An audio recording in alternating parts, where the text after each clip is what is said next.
You're listening to Audiology. Support our work on Patreon and be sure to submit your requests for topics in the comments below. Now presenting the Luddites. The Luddites were members of a 19th century movement of English textile workers which opposed the use of certain types of cost-saving machinery and often destroyed the machines in clandestine raids. They protested against manufacturers who used machines in a fraudulent and deceitful manner to replace the skilled labor of workers and drive down wages by producing inferior goods. Members of the group referred to themselves as Luddites, self-described followers of Ned Ludd, a legendary weaver whose name was used as a pseudonym in threatening letters to mill owners and government officials. The Luddite movement began in Nottingham, England, and spread to the northwest and Yorkshire between 1811 and 1816. Mill and factory owners took to shooting protesters, and eventually the movement was suppressed by legal and military force, which included execution and penal transportation of accused and convicted Luddites. Over time, the term has been used to refer to those opposed to industrialization, automation, computerization, or new technologies in general. Part 1. Etymology. The name Luddite occurs in the movement's writings as early as 1811. The movement utilized the eponym of Ned Ludd, an apocryphal apprentice who allegedly smashed 2 stocking frames in 1779 after being criticized and instructed to change his method. The name often appears as Captain, General, or King Ludd. Different versions of the legends place his residence in Anstey, near Leicester, or Sherwood Forest, like Robin Hood. Ludd, or Lud, Welsh, Lud Map Belly Mawr, according to Geoffrey of Monmouth's legendary History of the Kings of Britain and other medieval Welsh texts, was a Celtic king of the islands of Britain in pre-Roman times, who supposedly founded London and was buried at Ludgate. In the Welsh versions of Geoffrey's Historia, usually called Brut Brennaned, he is called Lud Fab Belly, establishing the connection to the early mythological Lud Law Eraint. Part 2. Historical Precedents. The machine breaking of the Luddites followed from previous outbreaks of sabotage in the English textile industry, especially in the hosiery and woolen trades. Organized action by stockingers had occurred at various times since 1675. In Lancashire, new cotton spinning technologies were met with violent resistance in 1768 and 1779. These new inventions produced textiles faster and cheaper because they could be operated by less skilled, low-wage laborers. These struggles sometimes resulted in government suppression via parliamentary acts such as the Protection of Stocking Frames, etc. Act 1788. Periodic uprisings relating to asset prices also occurred in other contexts in the century before Luddism. Irregular rises in food prices provoked the keelmen to riot in the port of Tyne in 1710 and tin miners to steal from granaries at Falmouth in 1727. There was a rebellion in Northumberland and Durham in 1740 and an assault on Quaker corn dealers in 1756. Malcolm L. Thomas argued in his 1970 history, "The Luddites that machine breaking was one of the very few tactics that workers could use to increase pressure on employers, undermine lower-paid competing workers, and create solidarity among workers. These attacks on machines did not imply any necessary hostility to machinery as such. Machinery was just a conveniently exposed target against which an attack could be made."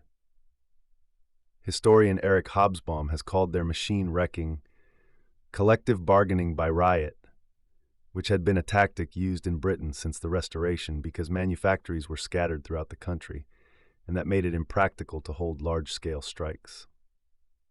An agricultural variant of Luddism occurred during the widespread swing riots of 1830 in southern and eastern England, centering on breaking threshing machines.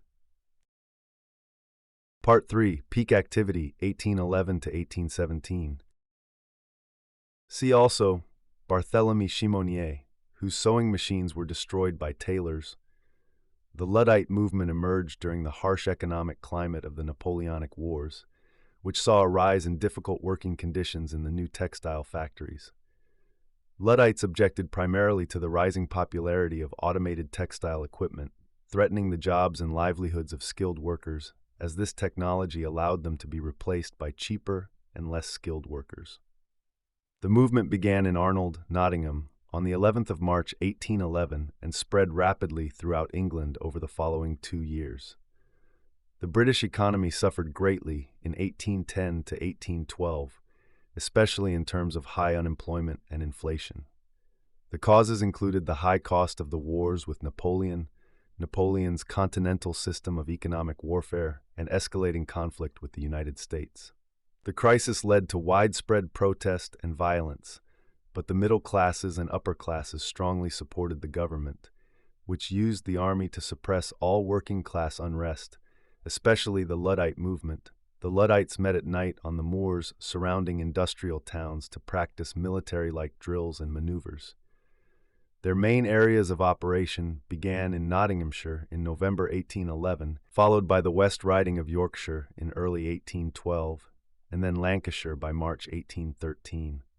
They wrecked specific types of machinery that posed a threat to the particular industrial interests in each region.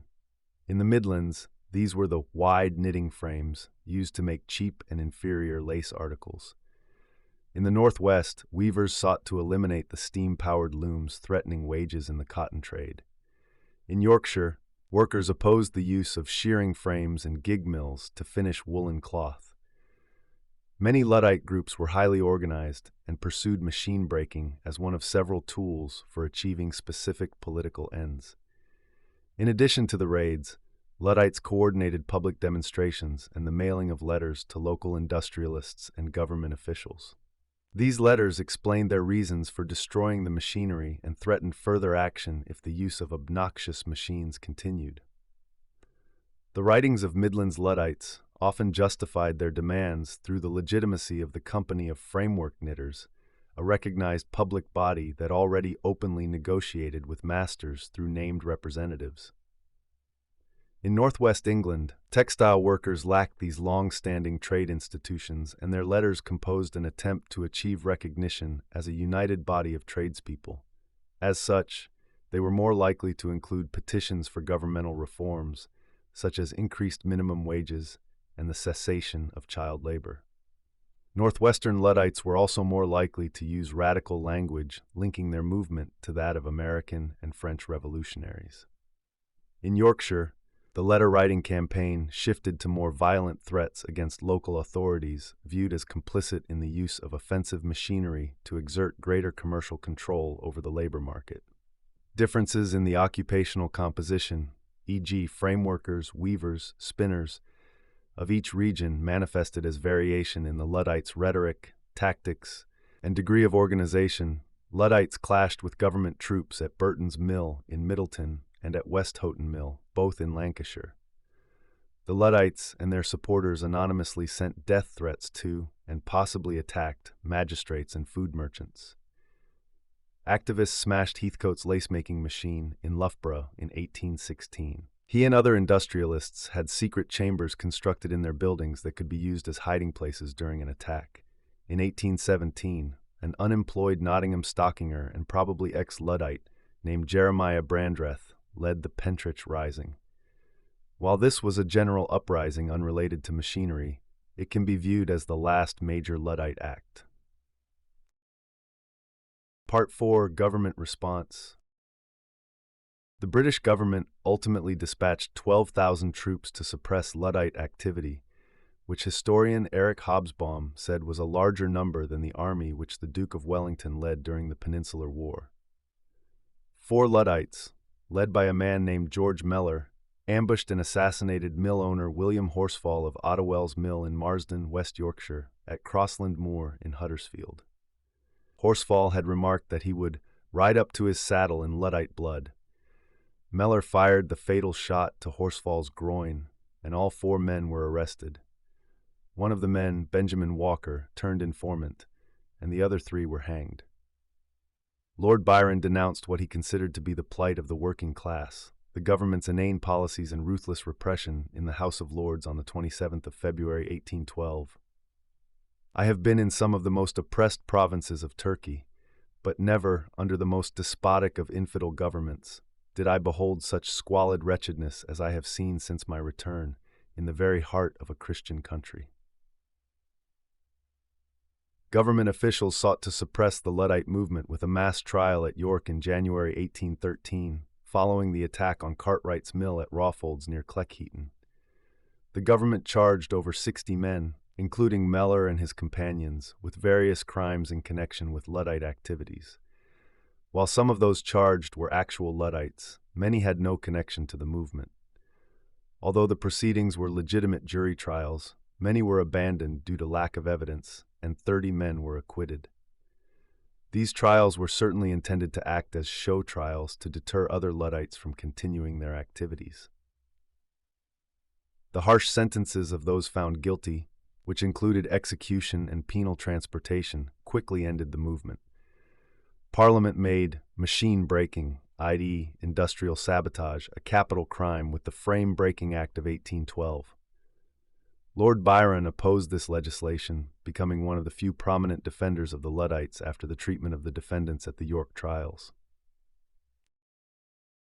Part 5. Legacy. In the 19th century, occupations that arose from the growth of trade and shipping in ports, also as domestic manufacturers, were notorious for precarious employment prospects. Underemployment was chronic during this period, and it was common practice to retain a larger workforce than was typically necessary for insurance against labor shortages in boom times. Moreover, the organization of manufacture by merchant capitalists in the textile industry was inherently unstable. While the financier's capital was still largely invested in raw materials, it was easy to increase commitment when trade was good, and almost as easy to cut back when times were bad. Merchant capitalists lacked the incentive of later factory owners, whose capital was invested in buildings and plants, to maintain a steady rate of production and return on fixed capital. The combination of seasonal variations in wage rates and violent short-term fluctuations, springing from harvests and war, produced periodic outbreaks of violence. Part 6. Modern usage. Nowadays, the term Luddite often is used to describe someone who is opposed or resistant to new technologies. In 1956, during a British parliamentary debate, a Labour spokesman said that organized workers were by no means wedded to a Luddite philosophy. By 2006, the term neo-Luddism had emerged to describe opposition to many forms of technology. According to a manifesto drawn up by the Second Luddite Congress, April 1996, Barnesville, Ohio, neo-Luddism is a leaderless movement of passive resistance to consumerism and the increasingly bizarre and frightening technologies of the computer age. The term Luddite fallacy is used by economists about the fear that technological unemployment inevitably generates structural unemployment and is consequently macroeconomically injurious.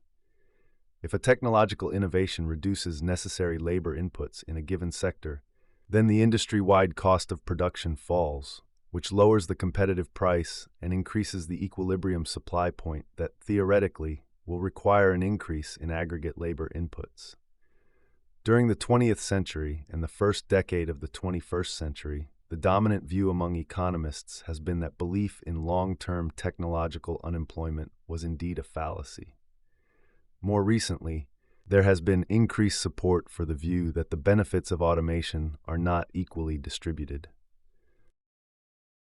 In conclusion, the Luddites were members of a 19th century movement of English textile workers, which opposed the use of certain types of cost-saving machinery and often destroyed the machines in clandestine raids. They protested against manufacturers who used machines in a fraudulent and deceitful manner to replace the skilled labor of workers and drive down wages by producing inferior goods. Members of the group referred to themselves as Luddites, self-described followers of Ned Ludd, a legendary weaver whose name was used as a pseudonym in threatening letters to mill owners and government officials. The Luddite movement began in Nottingham, England, and spread to the northwest and Yorkshire between 1811 and 1816. Mill and factory owners took to shooting protesters, and eventually the movement was suppressed by legal and military force, which included execution and penal transportation of accused and convicted Luddites. Over time, the term has been used to refer to those opposed to industrialization, automation, computerization, or new technologies in general.